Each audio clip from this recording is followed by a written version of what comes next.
సునాదస్వరము June 2.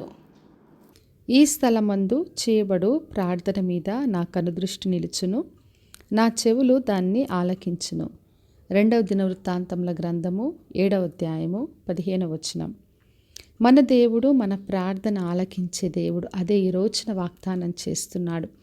మరి సొలొమోను మందిరం కట్టిన తర్వాత యెహోవా దేవుడు ఆయనతో చెప్పాడు, ఎప్పుడు ఏ సమస్య వచ్చినా ప్రజలందరూ తాము తగ్గించుకొని నాకు ప్రార్థన చేసినప్పుడు నేను వారి ప్రార్థన విని వారి పాపములు క్షమించి ఆ దేశమును స్వస్థపరుస్తానని చెప్పాడు.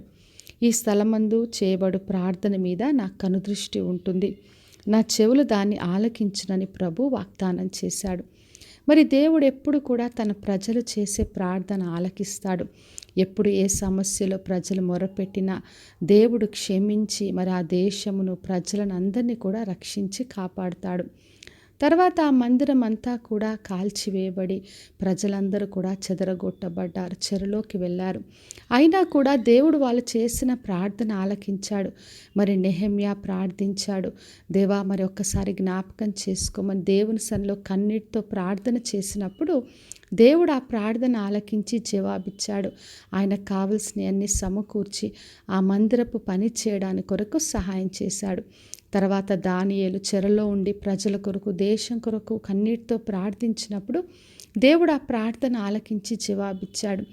మరి దేవుడు తను చేసిన వాగ్దానం నెరవేర్చే దేవుడు.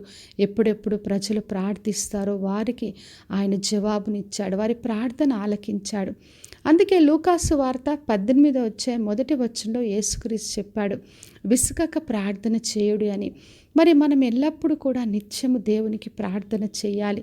దివారాత్రం ప్రార్థన చేసినప్పుడు దేవుడు తప్పక మనకు న్యాయం తీర్చే దేవుడు. కాబట్టి నా ప్రియ సహోదరి సహోదర, మన దేవుడు మన ప్రార్థన ఆలకించే దేవుడు. ఆయన నిత్యము తన కనుదృష్టిని మనపైన ఉంచుతాడు. కాబట్టి విశ్వాసంతో ప్రార్థన చేద్దాం. మనకున్న అవసరత ఏదైనా కూడా తగ్గించుకొని దేవుని సన్నిధిలో ప్రార్థించినప్పుడు దేశమును స్వస్థపరుస్తాడు, ప్రజలందరికీ సహాయం చేస్తాడు. మనకున్న అవసరత ఏదైనా కూడా, అది వ్యక్తిగతమైనదైనా కుటుంబమైన సంఘమైన అన్నిటి కొరకు మనం ప్రార్థించినప్పుడు దేవుడు ప్రార్థన ఆలకించి జవాబిస్తాడు. కాబట్టి విశ్వాసంతో ప్రార్థించి దేవుని నుండి జవాబును పొందుకుందాం, ప్రార్థన చేసుకుందాం. పరలోకమందున్న మా తండ్రి, మా దేవ, ఈరోజు ఇచ్చిన వాగ్దానం కొరకే వందనాలు. ప్రతి ఒక్కరిని దీవించి ఆశీర్వదించండి ప్రభువా. వారు చేస్తున్న ప్రార్థన పైన మీ కనుదృష్టి ఉంచండి. వారి మందిరాలపైన, ప్రార్థనా స్థలాలపైన తండ్రి, ఎక్కడ ఏ ప్రార్థన చేస్తున్నా ప్రార్థన ఆలకించి జవాబును దయచేయమని యేసు నామములో అడిగి వేడుకొంచున్నాను తండ్రి, ఆమెన్. ఈ శుభవచనము వినుచున్న ప్రతి ఒక్కరి జీవితంలో నెరవేర్చబడునుగాక. నేను మీ ప్రియ సహోదరి మంజులాచరణ్.